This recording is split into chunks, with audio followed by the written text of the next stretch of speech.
Salam olahraga, perkenalkan nama saya Brimalea, NIM 61831111065 dari kelas PJKRB 2018 Universitas Negeri Medan. Oke, baiklah, di sini saya akan mempresentasikan hasil dari kerja saya dalam mata kuliah Dasar-Dasar Ilmu Kepelatihan. Bab 3, Pembinaan Prestasi Olahraga. Yang pertama, permasalahan. Yang kedua, pembibitan. Yang ketiga, prediksi tinggi badan dalam pembibitan. Yang keempat, keuntungan identifikasi atlet berbakat. Yang kelima, pembinaan prestasi. Kita masuk ke permasalahan. Agar diperoleh bibit olahragawan yang baik, perlu disiapkan sejak awal, yakni dengan program permasalahan yang dilakukan dengan cara pengerahan anak-anak usia dini untuk melakukan aktivitas olahraga secara menyeluruh. Jadi di sini kita harus mengarahkan anak-anak usia dini untuk melakukan aktivitas olahraga, baik itu olahraga apapun.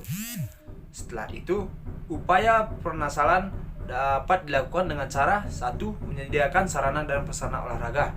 Di sini kita harus menyediakan sarana dan prasarana olahraga dimanapun tempat kita berada. Kemudian, menyiapkan tenaga pengajar olahraga. Kita juga harus menyiapkan pelatih atau guru yang mengajar anak-anak usia dini tersebut. Kemudian mengadakan pertandingan persahabatan antar sekolah. Kita harus mengadakan event-event pertandingan persahabatan antar sekolah agar menambah pengalaman anak-anak dini tersebut. Kemudian memberikan motivasi pada siswa. Ini adalah tugas kita, di mana contohnya seorang anak mengikuti event turnamen dan dia kalah. Disitulah tugas kita untuk memberi motivasi, menyemangati dia bahwa kurang kerja keras. Kemudian mengadakan demonstrasi pertandingan atlet-atlet berprestasi. Di sini kita harus memusyawarahkan dan kepada kelompok-kelompok untuk mengadakan pertandingan-pertandingan untuk atlet-atlet yang berprestasi. Kemudian merangsang minat anak untuk berolahraga melalui media massa. Di sini kita juga harus mengundang atau merangsang minat anak-anak untuk agar mereka dapat menyukai olahraga tersebut, baik melalui televisi, game ataupun media massa lainnya. Kemudian melakukan kerjasama antar sekolah dan masyarakat, khususnya orang tua.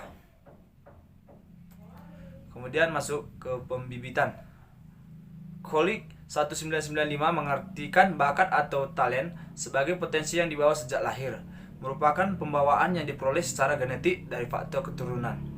Bomba 1994 menyatakan sifat anak cenderung mewarisi sifat-sifat orang tuanya, baik secara biologis maupun psikologis. Jadi di sini dalam pembibitan ini bakat dan talent seorang anak itu dapat dilihat dari latar belakang orang tuanya. Jika orang tuanya juga memiliki bakat atau talent waktu dia masih muda, jadi itu akan menular bagi anaknya tersebut. Kemudian prediksi tinggi badan dalam pembibitan. Tinggi badan merupakan faktor yang mutlak diperlukan bagi semua cabang olahraga. Smith 1983 mengemukakan cara memprediksi tinggi badan berdasarkan usia sebagai berikut.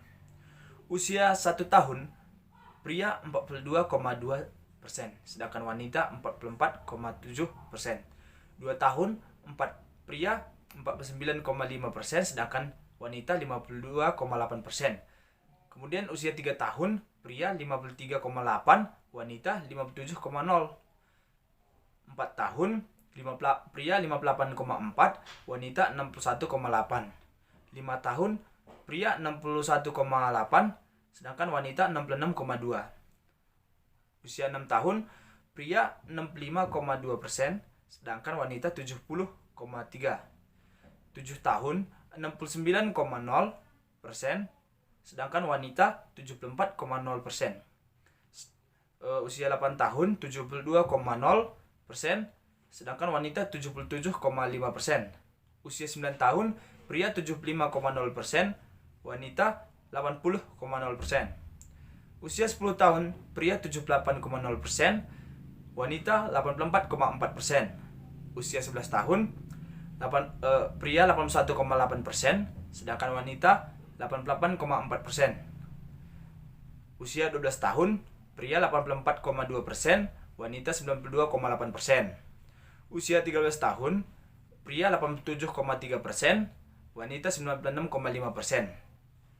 Usia 14 tahun, pria 91,5%, wanita 98,3%. Usia 15 tahun, pria 96,1%, wanita 99,1%. Usia 16 tahun, pria 98,3%, wanita 99,6%. Usia 17 tahun, pria 99,3%, wanita 100%. Usia 18 tahun, pria 99,8%, wanita 100%. Jadi tinggi badan dewasa 100 bagi persen sekarang kali tinggi sekarang. Contoh, seorang anak laki-laki berusia 10 tahun memiliki tinggi badan 136 cm. Maka pada saat dewasa nanti diprediksi ketinggian anak tersebut adalah 10 bagi 78 kali 1136 sama dengan 174 cm. Jadi tinggi badan anak tersebut saat dewasa adalah 174 cm. Kemudian keuntungan identifikasi atlet berbakat. Yang pertama, mempersingkat waktu pencapaian prestasi. Jadi jika anak tersebut sudah berbakat, itu akan mempersingkat waktunya. Yang seharusnya latihannya mulai dari nol, ini dia dapat berlatih mulai jenjang yang telah dia miliki. Kemudian yang kedua, efisiensi biaya dan tenaga. Jadi di sini keuntungan atlet berbakat itu dia irit biaya dan irit tenaga karena dia telah memiliki talent dalam dirinya sendiri. Yang ketiga, meningkatkan daya saing. Jika seorang atlet telah berbakat, jadi itu akan meningkatkan daya saingnya tersebut. Yang keempat, meningkatkan rasa percaya diri. Jadi dalam rasa percaya diri, atlet pasti memiliki rasa percaya diri jika dia telah memiliki pengalaman-pengalaman yang luas. Kemudian fasilitas penerapan latihan berdasarkan pendekatan ilmiah. Jadi penerapan latihan atlet yang berbakat dengan atlet yang tidak berbakat itu berbeda.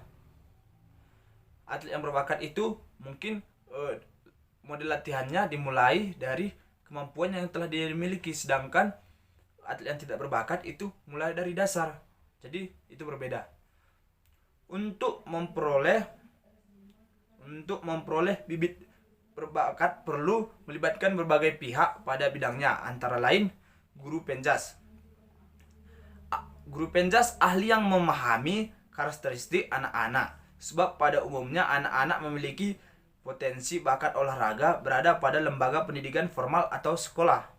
Yang kedua, pelatih. Pelatih ahli yang memahami indikator atlet berbakat dari berbagai aspek baik yang terkait dengan anatomi maupun psikologi. Kemudian dokter.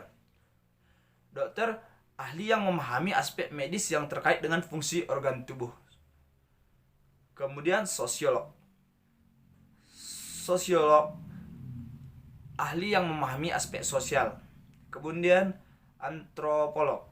Antropolog ahli yang memahami antropologi manusia. Kemudian psikolog. Psikolog ahli yang memahami aspek psikologis yang terkait dengan karakter, watak, mental, dan lain-lain.